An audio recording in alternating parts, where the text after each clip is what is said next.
Menjelang Lebaran tahun ini, banyak pemudik mulai memenuhi berbagai jalur transportasi untuk pulang ke kampung halaman.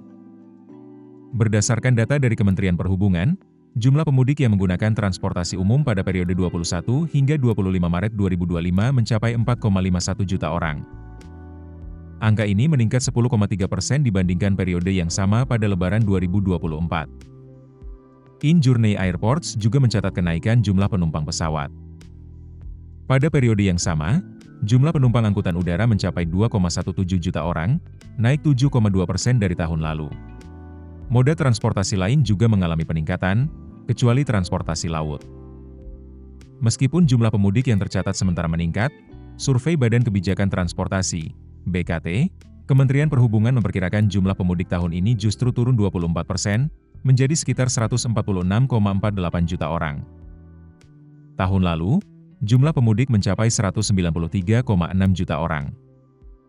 Penurunan jumlah pemudik ini berpotensi mengurangi perputaran uang di daerah tujuan mudik. Wakil Ketua Umum Kadin Indonesia Bidang Pengembangan Otonomi Daerah, Sarman Simanjorang, memperkirakan perputaran uang selama Lebaran 2025 akan mencapai Rp137,97 triliun, atau turun 10% dibandingkan tahun lalu yang mencapai Rp157,3 triliun. Sebagian besar uang tersebut, yakni sekitar 60% akan beredar di Pulau Jawa, terutama di daerah tujuan utama pemudik seperti Jawa Tengah, Jawa Timur, Jawa Barat, Yogyakarta, serta Jabodetabek. Banyak sektor usaha yang diharapkan mendapat manfaat dari perputaran uang ini, seperti industri makanan dan minuman, fashion, pakaian muslim, retail, pedagang sembako, hingga pariwisata. Namun, Ketua Umum Perhimpunan Hotel dan Restoran Indonesia, PHRI, Haryadi Sukamdhani menyebutkan bahwa bisnis perhotelan pada Lebaran tahun ini tidak sebaik tahun lalu.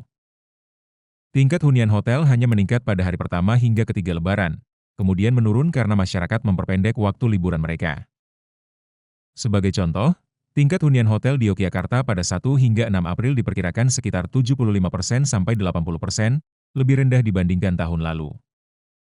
Di Badung, Bali, tingkat hunian hotel hanya mencapai 50% selama libur Lebaran, turun dari 60% hingga 65% tahun lalu. Ekonom UPN Veteran Jakarta, Ahmad Nur Hidayat, melihat penurunan jumlah pemudik ini sebagai tanda melemahnya ekonomi nasional. Tradisi mudik biasanya menjadi penggerak utama perputaran uang di masyarakat. Akibatnya, tidak hanya bisnis besar yang terdampak, tetapi juga usaha mikro dan kecil. Hal senada juga disampaikan oleh Ekonom Center of Economic and Law Studies, Celios, Nailul Huda. Ia memperkirakan aktivitas ekonomi di daerah selama Lebaran tahun ini tidak akan berjalan seoptimal tahun-tahun sebelumnya.